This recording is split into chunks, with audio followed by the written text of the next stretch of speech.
September is National Childhood Obesity Month, and Carolee McGrath sat down with Dr. Chrystal Wittkopp of Baystate Children's Hospital to learn more about some ways to help children stay healthy. Yeah, so for our kids across the country, somewhere between 20 to 30% are probably in the obese range if we look at all ages.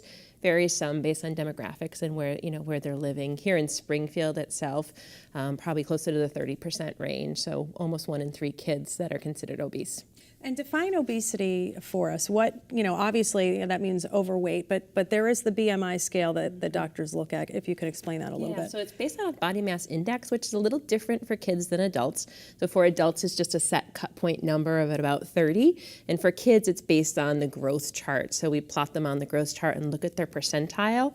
And if their BMI is over the 95th percentile for their age and their gender, then they're considered obese. And some kids, obviously you're taking into account that, okay, they're here right now at 10 years old, but they're going to, shoot up in 2 years and they might be in a different spot, right? That's the great thing about kids.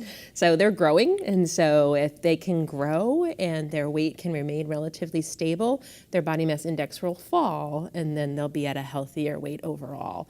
So unlike adults who don't have any growth potential left, they just really have to lose weight. For children, if they're just allowed to grow and alter some small things, lots of times it can make big changes. And talk about the health problems that come along with being obese. So unfortunately for children, we know that they have health problems that occur immediately. So they can have bone and joint problems where their lower legs tend to hurt them if they're significantly obese. They can have high blood pressure at young ages.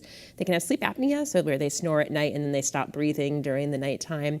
They're at risk for type 2 diabetes, although we do see type 2 diabetes in children as young as 8 years old now, and high cholesterol. And then depression and anxiety, we also know tends to be a significant problem. And talk a little bit about that, because obviously if you're not feeling good about yourself and you're not feeling good about your body image, and certainly we know how kids make fun of each other in schools, that has to be a huge component. In addition to trying to get them to eat right and to drink water, you want them to feel good about themselves as well. It's really important. So independent of what their weight is doing, working on their self-esteem, making sure that they are taking care of themselves and taking care of their body is probably more important than counting calories at a young age. So giving them a sense of being themselves, of, again, working on that self-esteem, building them up, that they can make positive changes, that they have some control over what's going on with them. Do you think one kind of leads to the other, though? If you're not feeling good about yourself, and you might have a little anxiety,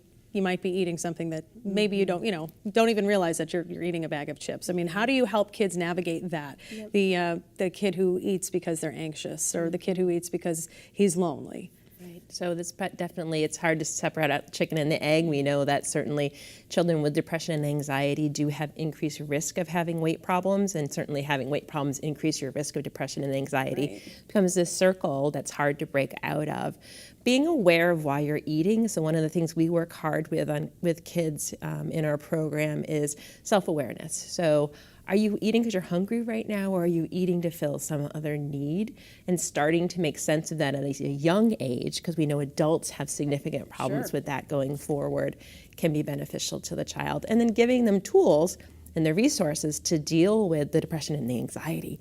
So getting the mental health counselors, having them engaged in therapy, those sorts of resources are really important for our kids. And I think the other component that I know that you work on is the exercise component. And I know you have a program with the Y, but sometimes that anxiety leaves pretty quickly if you're just active for 20 minutes and you have that aerobic activity. You kind of get like a little runner's high. Yep. How do you work in the exercise and even encourage a child who might not have the confidence to go out there and play football, but just to get out there and walk? Yep. So exercise can mean anything, right? It just really means moving your body. So figuring out what the kid is naturally maybe going to be better at, and whether that's playing a sport, a true sport, or if it is just walking, or if it's just dancing in their room, or if it's just going out to the park with mom and dad.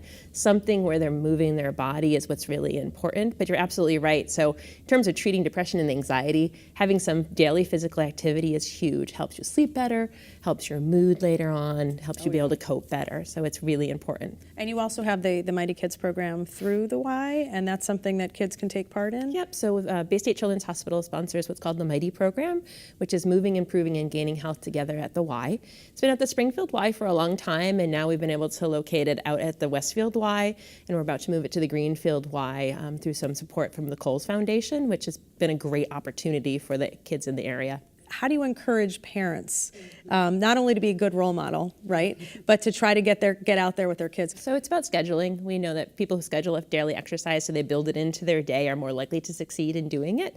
Making sure that you're doing it earlier on in the day as opposed to leaving it to the end of the day also can be helpful. But there are little ways in our daily life for us to move more too. So, if you do have a car and you're driving, trying to make sure that you're getting out of the car and walking across the parking lot as opposed to choosing the nearest parking space.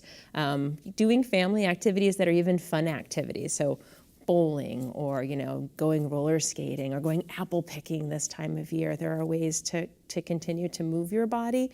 Figure out what it is your kid likes to do with you, and that can be great bonding time too between the two of you. I think the other challenge too, of course, is the cost. It's cheaper to buy junk, right? It's more delicious and it's cheaper. But when you go into the grocery store and you buy fresh broccoli or fresh grapes, it can really add up, and it can be a financial challenge for families. What can they do? How do you work around that? So there are a couple of strategies that we'll give families. One is our local farmers markets are actually really good. They're expanding in the area. There's a mobile market that will go from street to street. If it's a family who's on what SNAP benefit dollars, then they can actually double their dollars at those mobile markets. So it's a 2-for-1 deal almost. Right. So you get twice the produce for a dollar. So those are great opportunities. And then within the grocery stores and the markets, fresh fruit is great, but canned fruit and frozen fruit and vegetables are fine too. Frozen fruit and vegetables, a little bit more nutrients than the canned, but both are so much healthier than, say, a Twinkie or a hot dog. Right, so right. you're gonna stretch your dollars really far by doing that. With the canned fruit, if you have to buy it in a little bit of syrup because that tends to be what is cheaper, just dump it in a colander and rinse it off in your sink, and that makes it a very healthy option for you.